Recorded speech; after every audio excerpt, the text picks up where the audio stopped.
So I thought we would start with a really short meditation and then some discussion about using maybe Buddhist ideas during this time, and then some question and answer and discussion, and then finish with a meditation.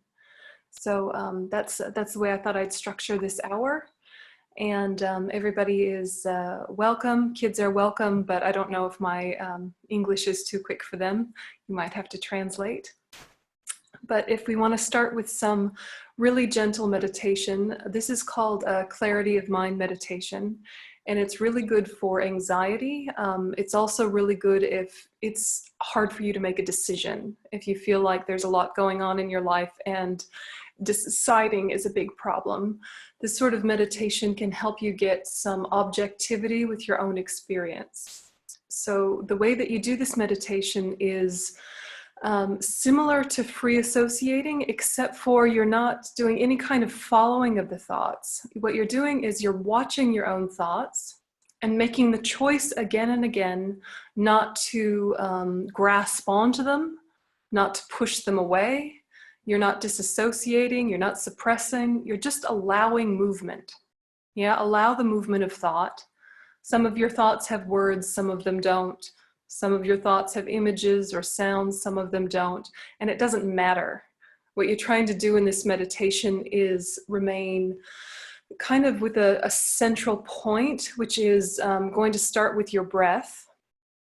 And if you just keep coming back to the breath and let everything else not pull your attention, after the meditation, your mind is a lot clearer. Then after the meditation, it's much easier to make decisions, to feel more connected to your peacefulness, stuff like that. So a successful meditation doesn't mean you have no thoughts. It means that you chose not to get swept up with them, if that makes sense. So we'll just experiment. We'll just do it for 10 minutes, really short, and then do some talking about Buddhist ideas. So if you want to get yourself a nice straight posture, you can be in a chair or in a cushion, it doesn't matter. But straight back so you're not like leaning. Yeah, get yourself straight. And try and sit in such a way where it's not a strain. So if you need to add a cushion behind you to prevent you from falling backward, yeah, or if you need to add a couch cushion under your bum so that you're at a little bit of an angle, just take a minute to adjust so you feel really stable.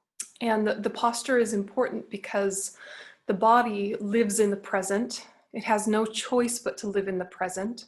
And so if you bring your focus to the body, naturally the mind becomes present as well. So we don't want to neglect the body in looking after the mind. We start with the body. And so just take a minute and become aware of your physical experience. The weight of yourself, your sense of your back,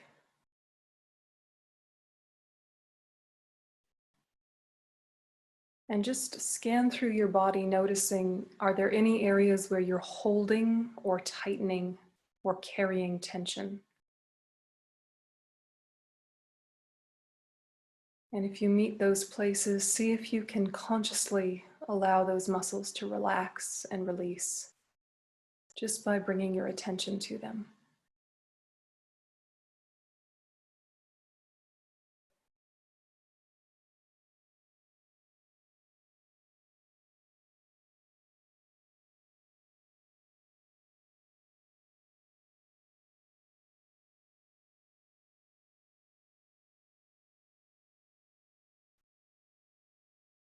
Unfurrow the brow, unclench the jaw.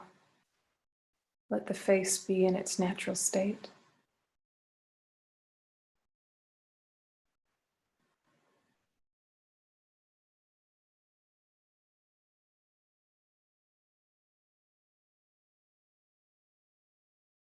Relax down the neck and throat, across the tops of your shoulders. Let your shoulders drop down from your ears, not held up in tension.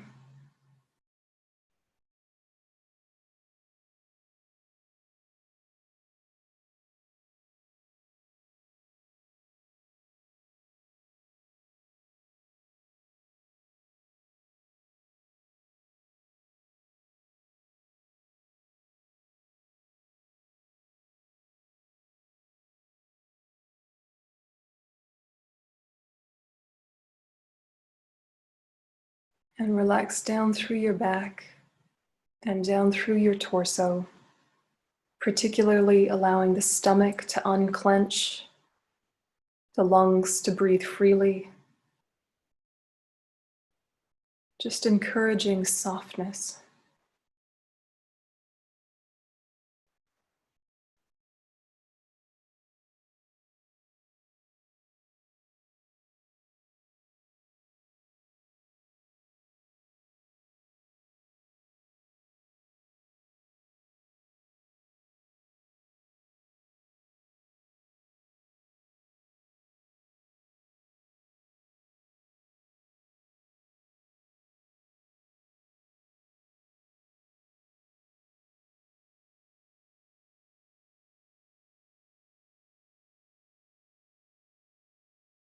And bring the relaxation down through your hips and down your legs, through your feet.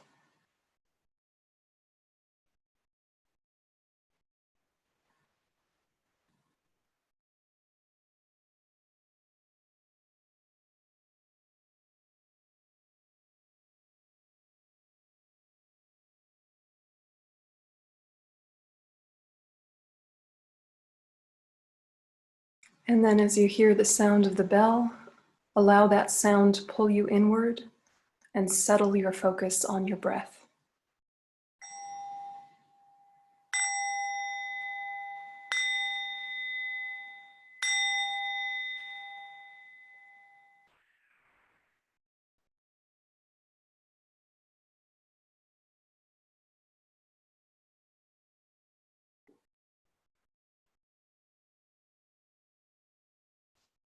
And as you watch your breath, if you're breathing in a shallow way, you simply know that. If you're breathing in a deep way, you simply know that. There's no need to adjust your breath. Just let it be and watch it.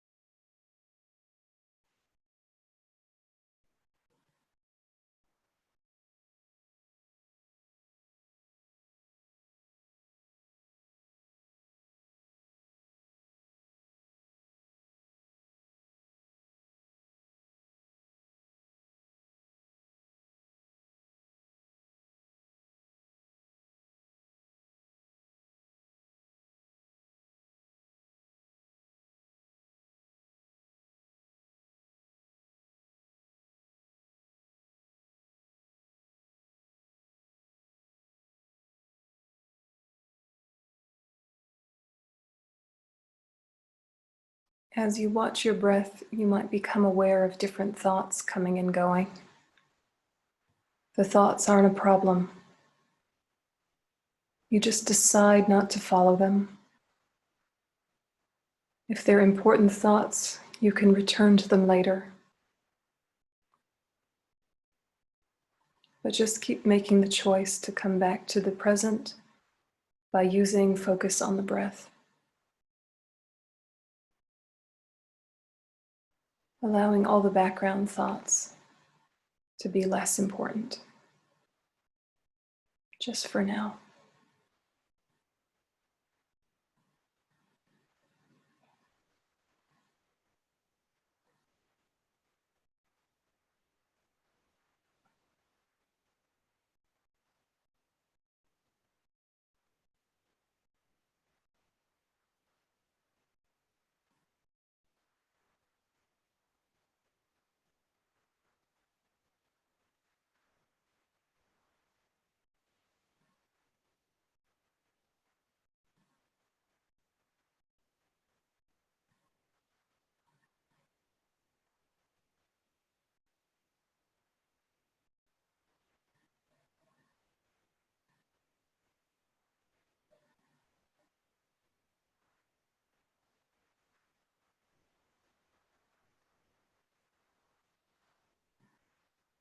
And then you can gradually let go of your focus on the breath And see if you can just watch your own thoughts without giving them a narration, without judging them as good or bad, without push or pull. See if you can remain very attentive, very focused as the observer of your own thoughts.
And if you fall into a train of thought that is interesting or disturbing or entertaining, just very gently pull back into the observer position, watching.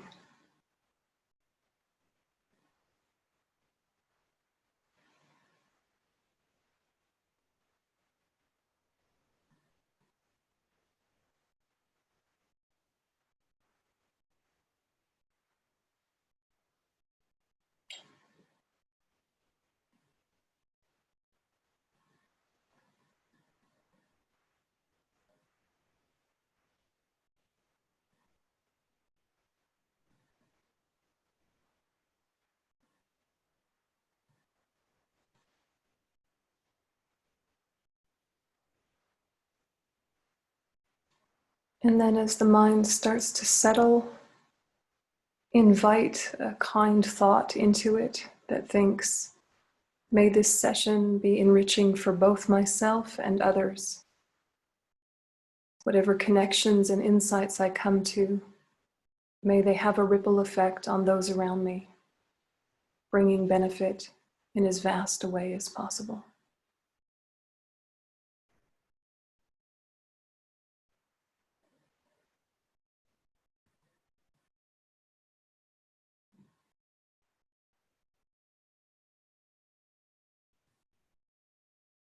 And relax your attention.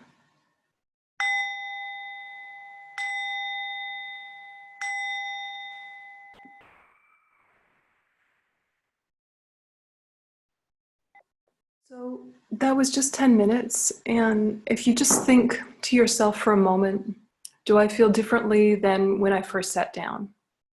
You know, is there a different quality in my ability to focus, in my degree of, kind of relaxation and settling after just 10 minutes of a very simple meditation?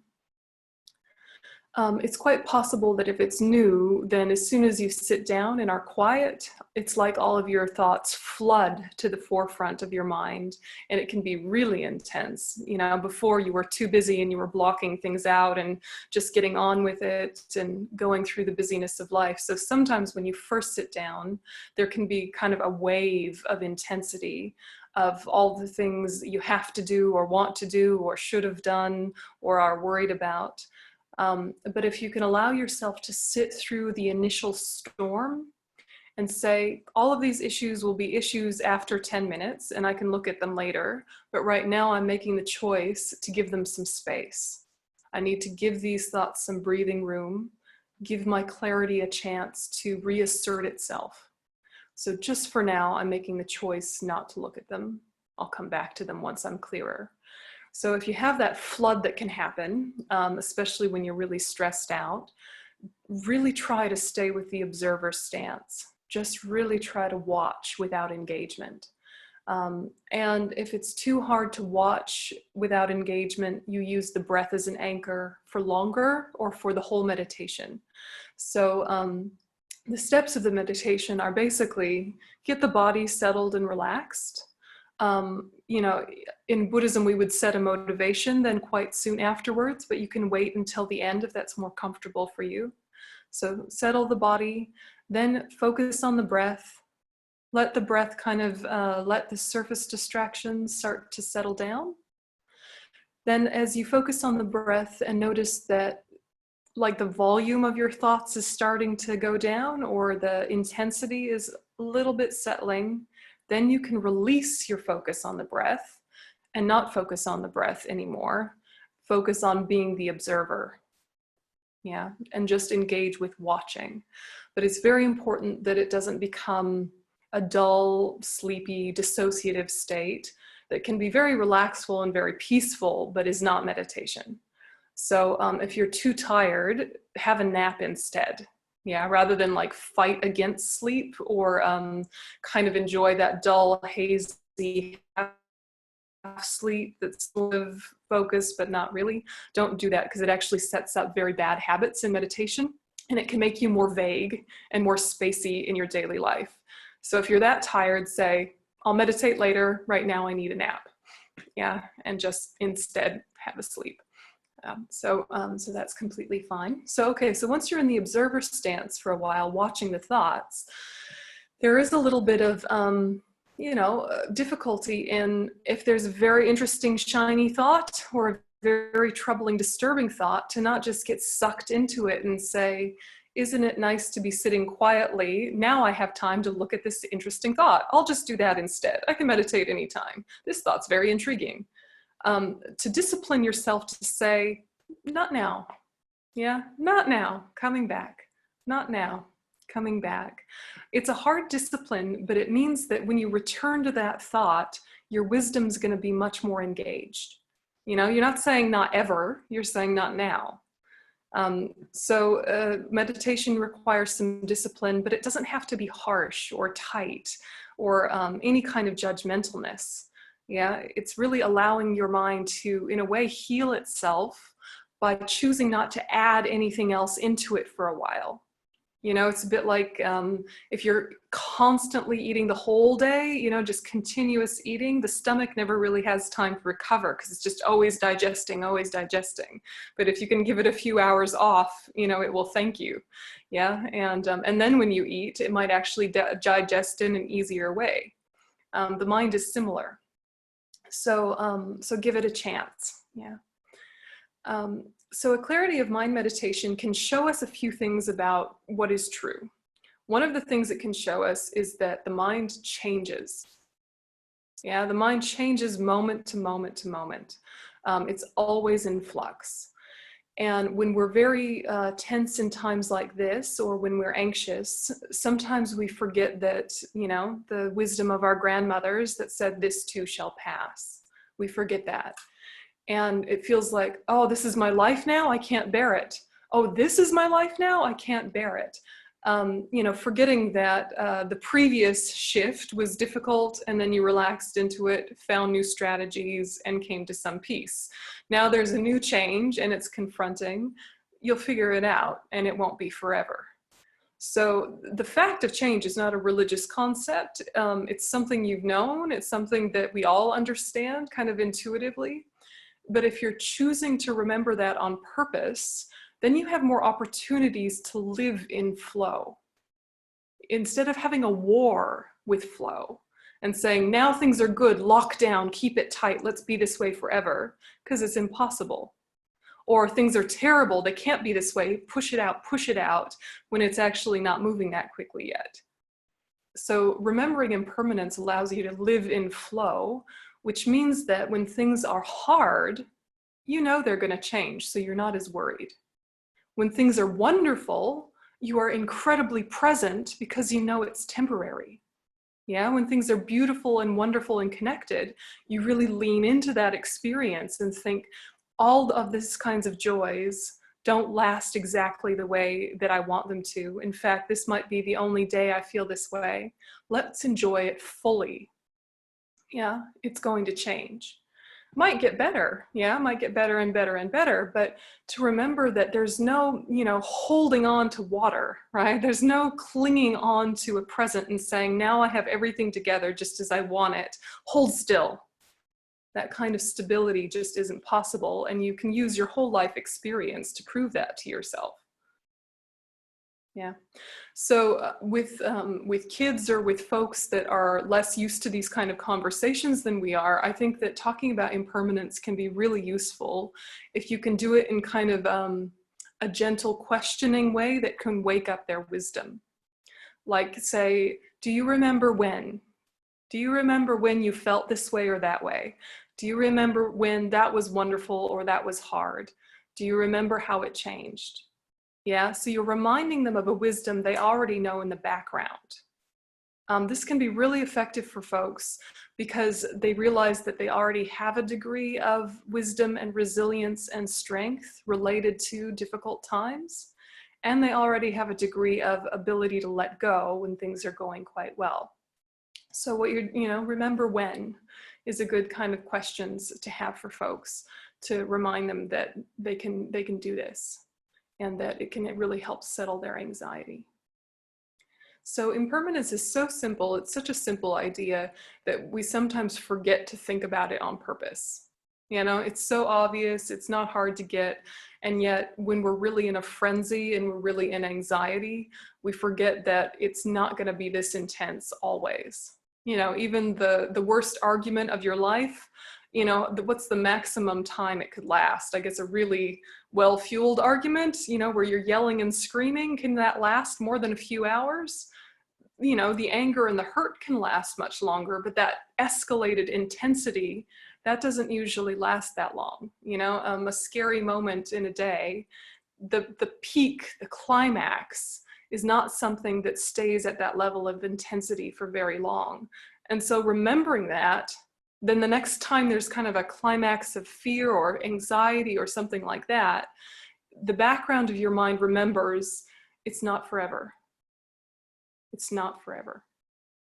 So impermanence is something to remember on purpose, particularly when you're feeling stressed, but even more so if there's ways to remind people that they already know this without preaching, right? Without talking down to them, without being condescending, but to really invite back out of them the fact that they know this too. And to do it in skillful ways that are specific to your individual relationship, in words that sound like you, not words that sound like some book. I think this can be a really skillful thing to do. Another thing to do is rather than tell them or ask them is to show them change, right? And, something like cooking together, yeah, or cleaning together, or doing something together that has a beginning, a middle, and an end. You're not saying anything about impermanence, you're together experiencing impermanence.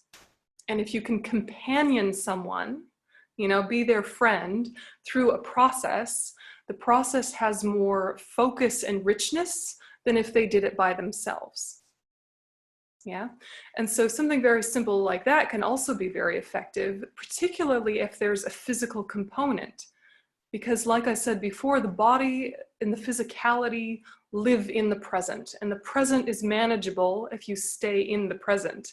But if you stay in the present, worried about the past, anticipating the future, then you get the overwhelmed feeling. So if you can do something physical that anchors you into the present, life becomes manageable. We know this for ourselves, but how can we help the people around us, especially more vulnerable people, experience that?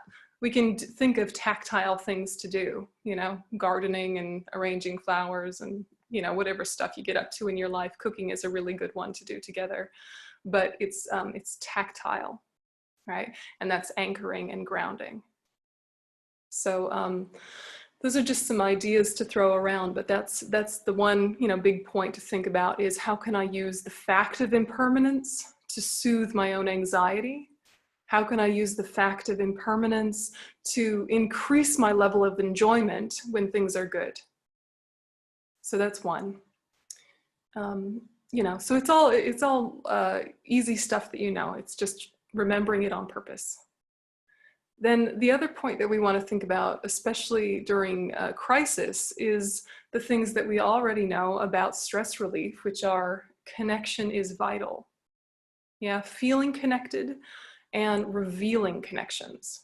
So if you can be doing things that either show you that there is connection between you and other beings, or that build connection between you and other beings. From a Buddhist perspective, we're all connected always anyway, right? But the problem is we don't feel that or experience it. And the more worried we get, the tendency to narrow our focus increases. Yeah, it's just the natural tendency with stress is to think of fewer and fewer people until all you're thinking about is yourself, and then you're all alone. Yeah, and that isolated feeling leads to alienation and paranoia and all the sorts of things that we don't want. And so, you know, you break it into two categories of what are ways I can experience the connection that's already there, reveal it, and what are ways I can build connections where I'm feeling like there's been a distancing that's happened. And this can all happen even if you're all by yourself, right? This is a mental process that might have physical activities or verbal activities that stem from it, but the initial thing is to connect with the heart.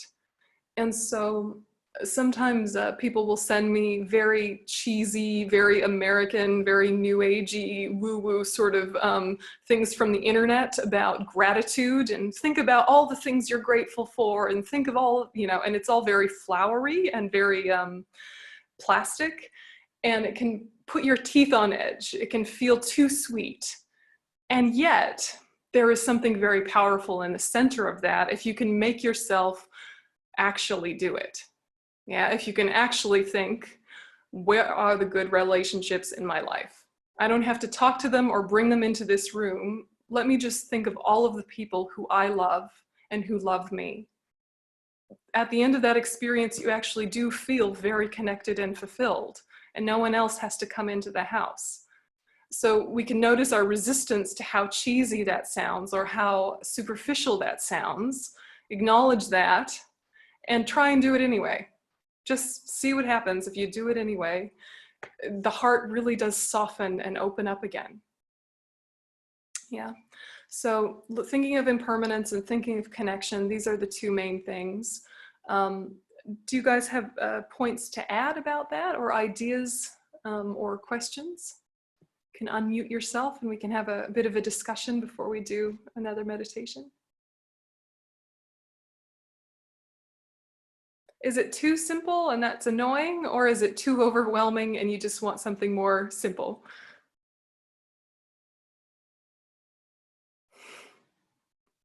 Cats are good.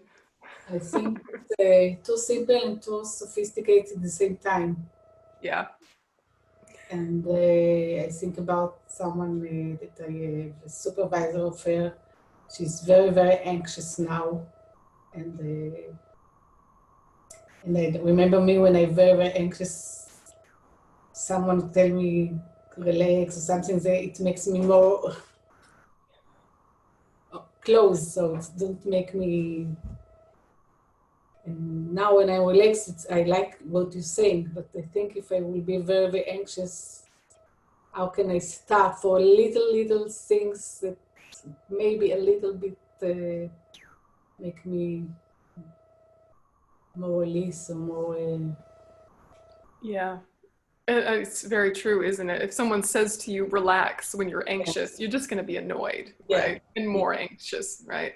But if instead you model things that bring relaxation, or if you yourself are relaxed, that's going to have an impact. So, you know, showing rather than telling. But then what about when it's you? You know, we're always the ones in helping capacity, but what about when it's us that's the anxious one? You know, this is the difficulty with knowledge, is that you know what you should do, and that's almost as good as having done it in our mind, which is nonsense, right? But that's kind of what we tell ourselves is, if I understand what I should do in a situation like this, it's sort of like I've done it. Yeah. Right? And how hard is it to make yourself sit down for 5 minutes and watch the breath when you're anxious? It seems like terrifying or terrible. Yeah. But if you do it, you'll feel better. Yeah. You know, it's just 5 minutes, right? Feels like the end of the world. I don't have 5 minutes. Do you know how busy I am? We all have 5 minutes, you know? Yeah. I saw a hand somewhere just sort of come out of the void. I don't know if it was accidental or if it was a comment. Mm. Yeah, other thoughts about impermanence, using impermanence, and thoughts about using connection and using connection. I'm not totally sure that I understand the connection or the ties or the relations between the impermanent and connections.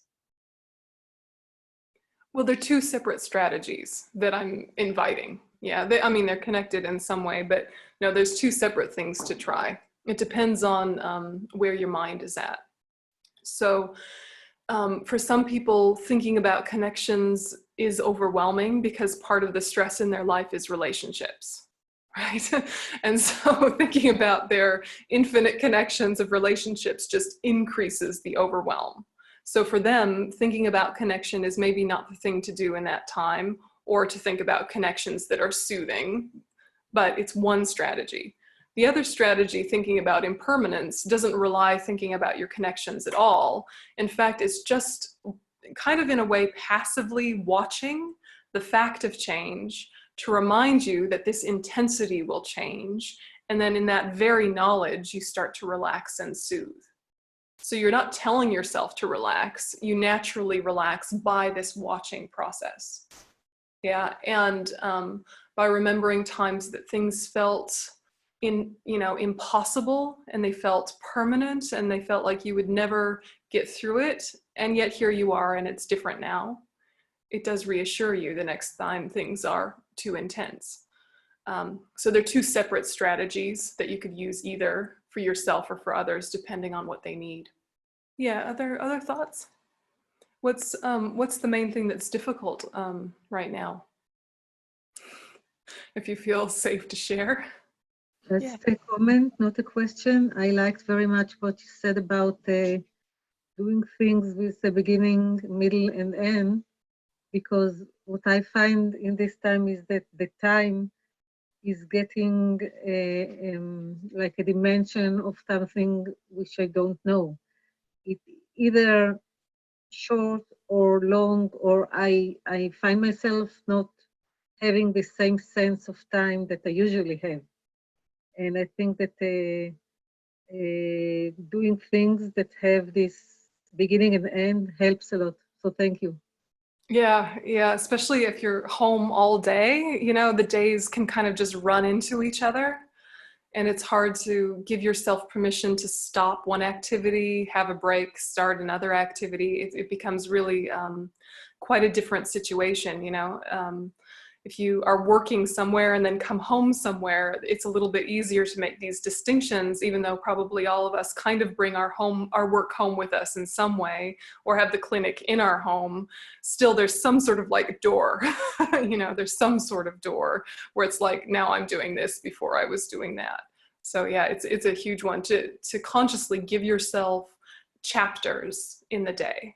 Yeah, chapters in the day, the morning is about this, the mid-morning is about that, making yourself also able to relax into the feeling of finished something, even though everything is always in flux and nothing is ever really finished, but to give you the finished feeling. Yeah, because the finished feeling will immediately give your mind permission to relax. Yeah. So if you are having a break, have a break. Don't have a break where you're looking at your phone and reading your emails while you're making your cup of tea. Like allow yourself to be present with each thing. The lie of anxiety says you must stay busy or else you will die. Right? Or you must stay busy, otherwise you're incompetent, or you're being unprofessional, or you're doing this or you're doing that. And it's not efficient to stop. You have to keep going. That's the lies, right? And the reality is that you're going to be a lot more efficient and get a lot more done if you take regular breaks and nourish yourself and rejuvenate. And you probably would even tell other people this, and then you forget to tell yourself.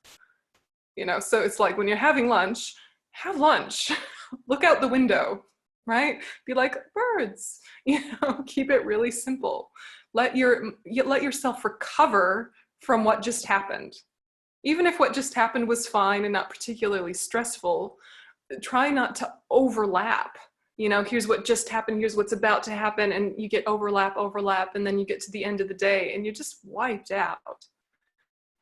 Yeah, not like happy tired, but like frenetic tired, like I really need to sleep, but it's going to take me at least an hour to wind down.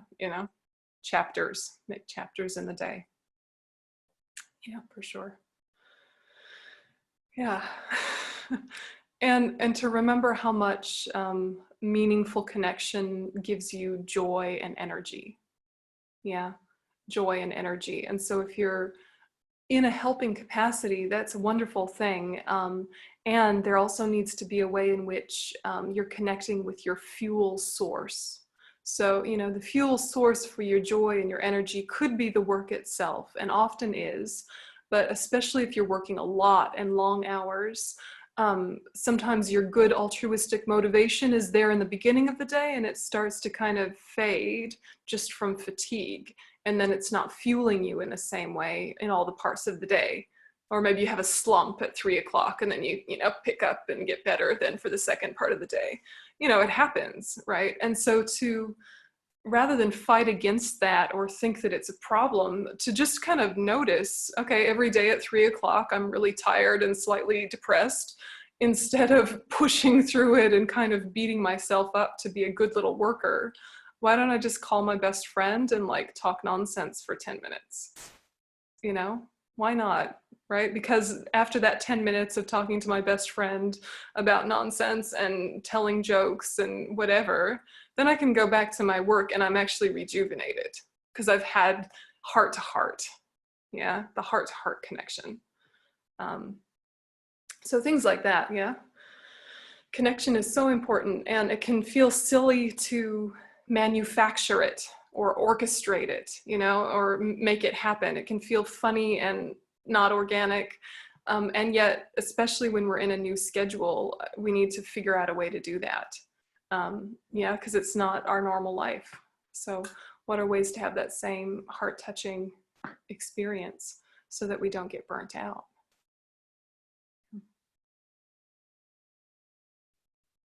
Yeah, other thoughts or questions?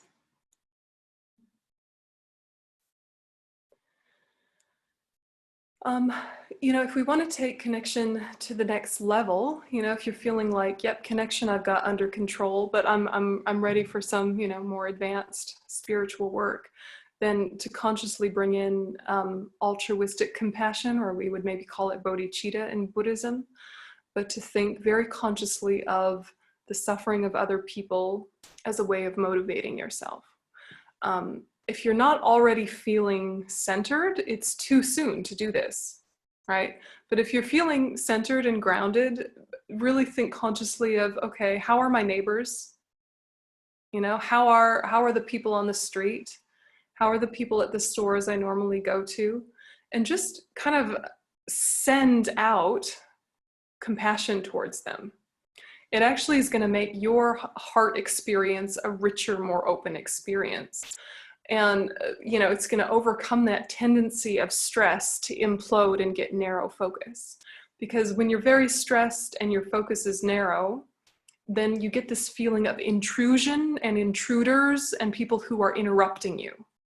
Yeah, if your neighbors are also home all day and they're having a noisier way of life than you, they can start to feel like intrusions rather than like collaborators in trying to find a new normal.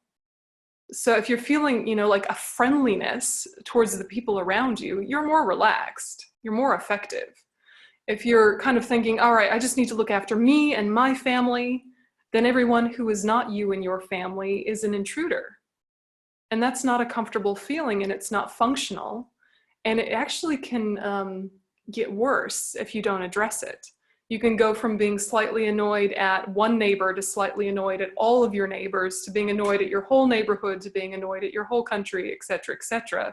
And everything you read then fuels into your annoyance at humanity. And then your experience of disconnect is more and more. And with your experience of disconnect, then you're, grumpier and have lower energy. So if there's a way to combat that, to consciously send out some affection, you hear the kids next door playing loud music, you think, isn't it nice they have a break? They work so hard at school. I wish they'd turn it down, and if they don't in an hour, I'm gonna knock on their door. But for now, I'm just happy they get to relax. Like take a minute and just, rather than immediately, how dare they, think how wonderful they have a break, or how wonderful we're all together, that we're not alone in this. So if there's ways that you can manage alienation through consciously thinking of the people around you, this is another way to relieve tension and stress. I think we don't realize how much tension being annoyed has, right? When we're having tension about the people around us and stress and annoyance, it actually it kind of infiltrates into your space. Yeah, and you start to feel really like they're encroaching on your space, and your space feels smaller and smaller. And then the tendency for cabin fever, do you have this expression in Hebrew, right? Cabin fever, where we talk about it in Montana a lot, where people in the winter are stuck in their little house all winter, and then they kill their wives, right? Because they're crazy with not being able to get out. If the experience of cabin fever, of being home all day and, getting a walk, but just in your neighborhood, and it's just like, I have to get out of here. That cabin fever is much worse if you're feeling like everyone else is encroaching in on your space and your space is getting smaller. Yeah, your space can feel really large if you're kind of radiating out, connecting to all the people around you, even though you're not talking to them. Does it make sense? So just kind of remember how your mind gets when you're really stressed, and the kind of negative thoughts you have about the people around you. And rather than make it a moralistic issue of a nice person doesn't think that way, don't do that. Just think, it's not actually effective to think this way, and it's increasing my stress level. How can I bring an antidote to that? Just really logical, really clean, without judgment of yourself. Just noticing that if I stay in a constant agitation in the back of my mind about the situation, about neighbors, it actually ruins my own peace and in no way makes things better. Yeah. It's all things we know, right? It's all things we know. This is the time to revive and dust off all the things we know, but to think about it on purpose. Yeah. Other thoughts? Thoughts or questions? Comments?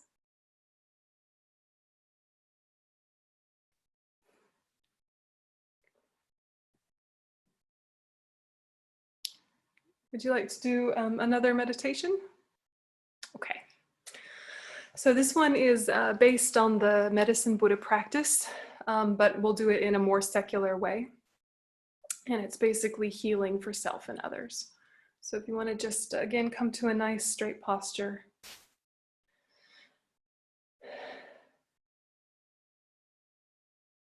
And see if you can physically find your center,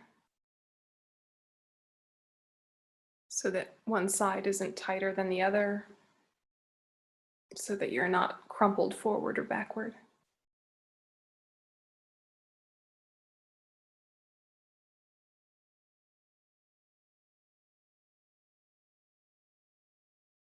And think, in order to bring benefit to both myself and others, I'm going to do this meditation.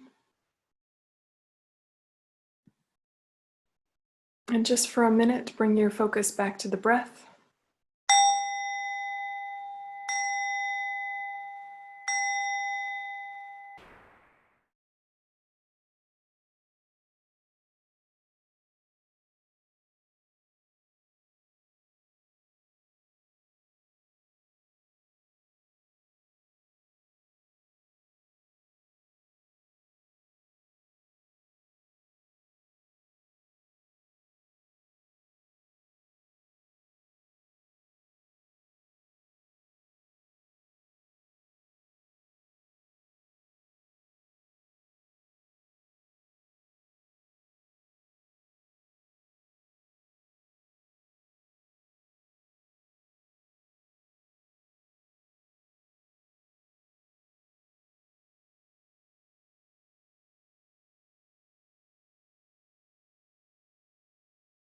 And now visualize that above the crown of your head is a radiant blue light. Bright blue, transparent.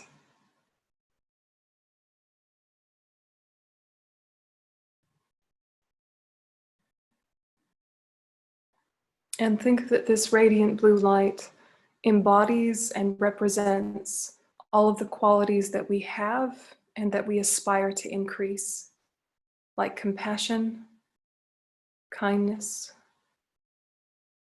wisdom and ability, the capacity to heal and heal others, mentally and physically. Think that this light represents those things.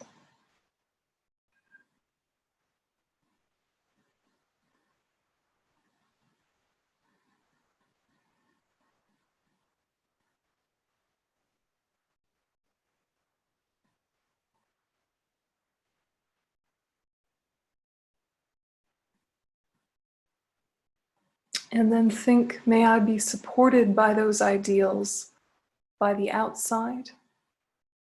May I nourish those ideals on the inside? May I radiate them out to others?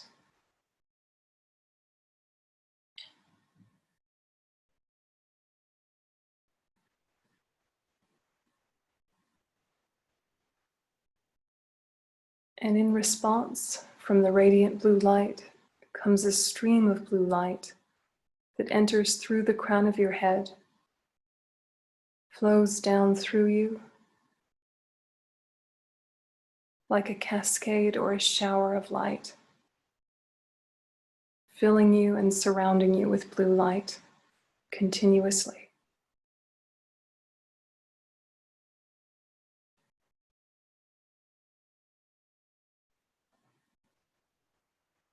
And allow the light to first soothe physical difficulties, any tiredness or discomfort,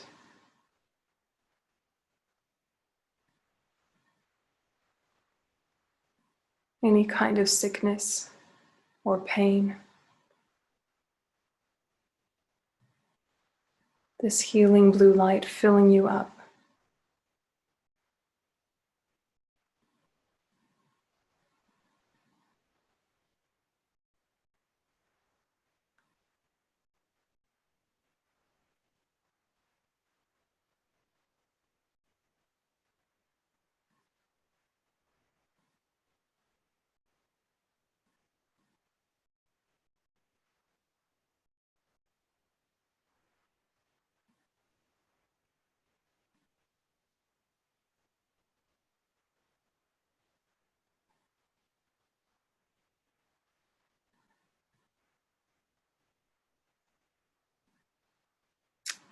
And then the light starts to soothe the mental worries, anxieties, and stresses.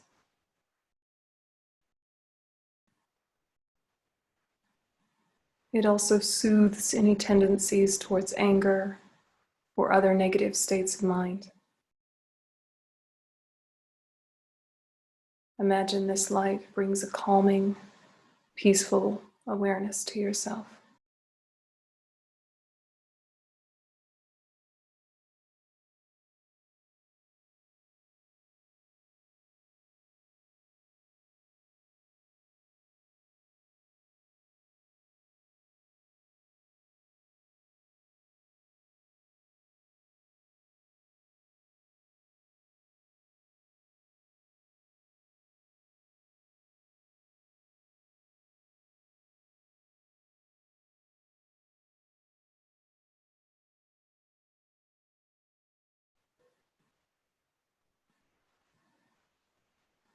And feeling soothed body and mind, the radiant blue light above the crown of your head then comes down and absorbs into you completely,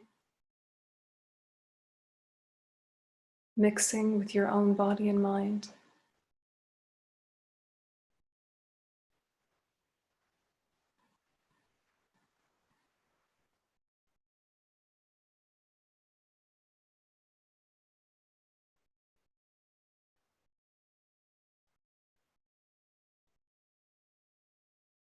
And then you send out blue light in all directions, first to your family members and those in your immediate life. Streams of blue nectar light touching them one by one, bringing them health, bringing them peace. Picturing them becoming soothed.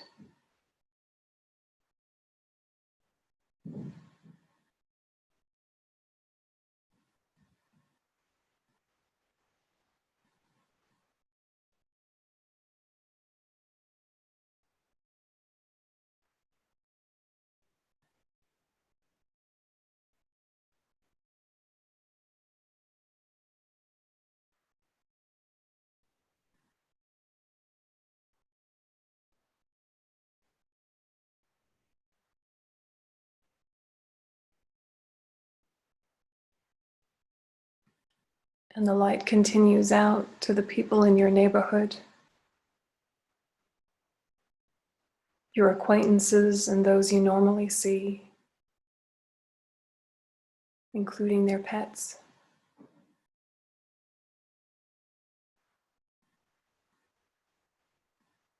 Bringing health, bringing peace in the form of radiant blue light.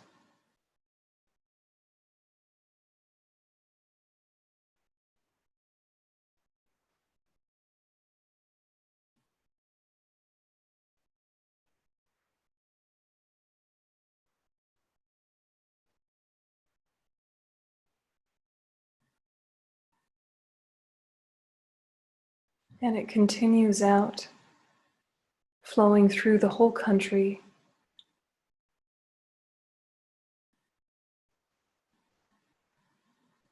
flowing to those people whose lives we agree with and understand, flowing to people whose lives we don't understand or find trouble with, in an even amount, with compassionate equanimity, healing light going to all of them.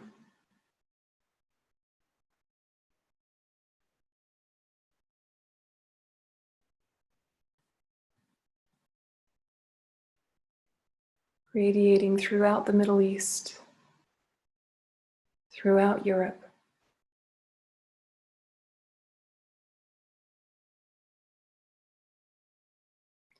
further south, further north,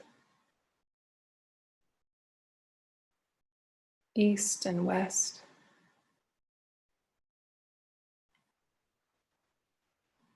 until the whole earth is bathed in this blue light, bringing health, bringing peace.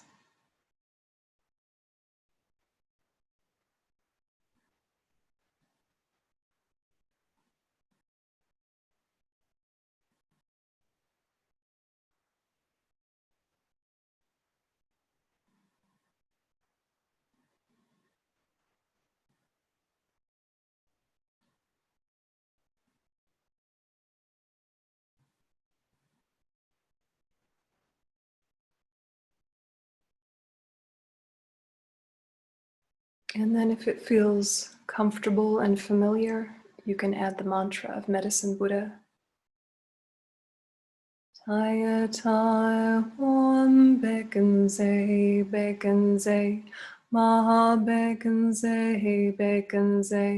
raja samugate soha.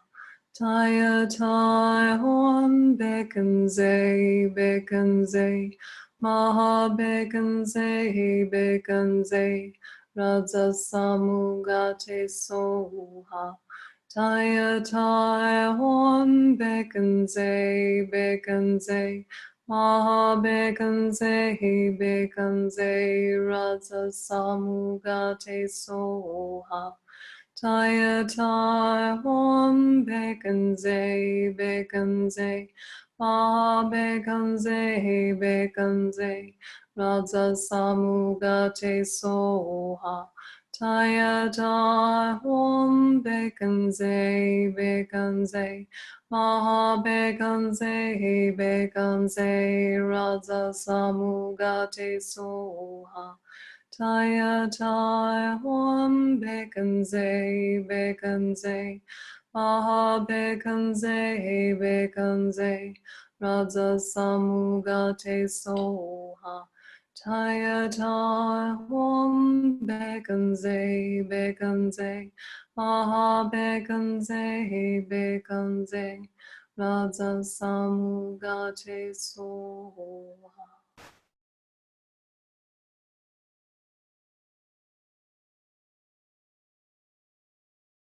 And imagine all the environment and all the sentient beings dissolve into light and absorb into you.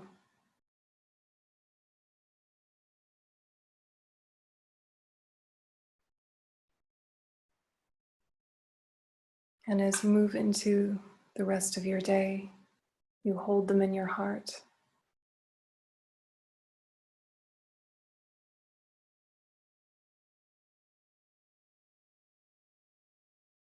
And through the mental energy of this hour, may we continue to progress along the path of understanding and developing our potential in order to be of greatest benefit to all living beings.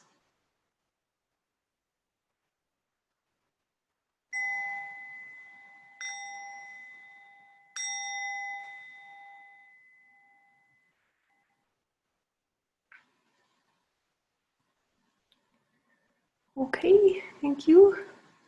Todaroba.